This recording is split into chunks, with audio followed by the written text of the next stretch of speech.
Chapter 13 The Value of Work Exploring Society, India and Beyond for Class 6th NCRT.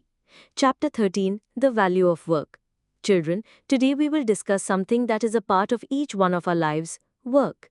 Work is not just about earning money or doing a job, it is about contributing to society, to our family, and to our own growth as human beings. Swami Vivekananda once said, "When you're doing any work, do not think of anything beyond, do it as worship, as the highest worship." This means that work, when done sincerely and with dedication, becomes more than just an activity. It becomes a way of showing respect to life itself. To understand the value of work, let us look at the lives of people around us. Anu and Kabir were playing in the park when they saw their neighbor, Geeta auntie, coming home in her uniform. She works as a pilot in the Indian Air Force, serving the country and protecting its skies. Kabir was reminded of his own grandfather, who had served in the Border Security Force and now spends time teaching free classes to neighborhood children, tending to the vegetable garden, and helping with household chores. Anu's parents run a garment shop, selling uniforms and ready-made clothes, while her mother also volunteers with a women's group that teaches knitting. Her elder brother Rohan works as a software engineer, but also gives his weekends to teach computer skills to young people in a college program. Now, if you look at all these people, you will notice something important.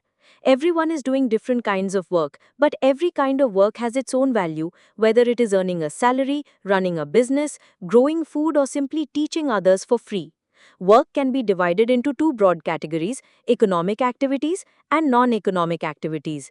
Economic activities are those that are done in exchange for money or some benefit of monetary value.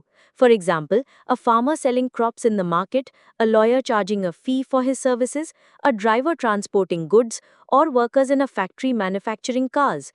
These activities produce income and create goods and services that society needs. On the other hand, non economic activities are not measured in terms of money but are done out of love, care, gratitude, or social responsibility.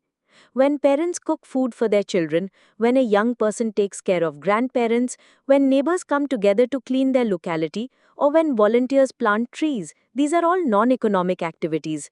They may not bring money, but they add immense value to life by creating bonds, spreading happiness, and building stronger communities. Let us look at a story about Kavya, who visits her aunt's village Kamlapul. On the way, she sees a new highway under construction with bulldozers and technicians working hard. Her uncle is one of those technicians and receives a monthly salary. Her aunt works in the village post office and also tutors students for a small fee. At the mango orchard, she meets Sahil, a farm laborer who tills the land using a tractor. He is paid partly in cash and partly in mangoes from the orchard, which is called payment in kind. Kavya also remembers her father Rajesh, a carpenter. He buys wood for rupees 600, uses his skill and tools, and makes a chair that he sells for rupees 1000. The extra 400 is the value of his labor and skill. This is called value addition, where raw materials are turned into finished products with greater worth. All these are economic activities as they involve money or exchange value.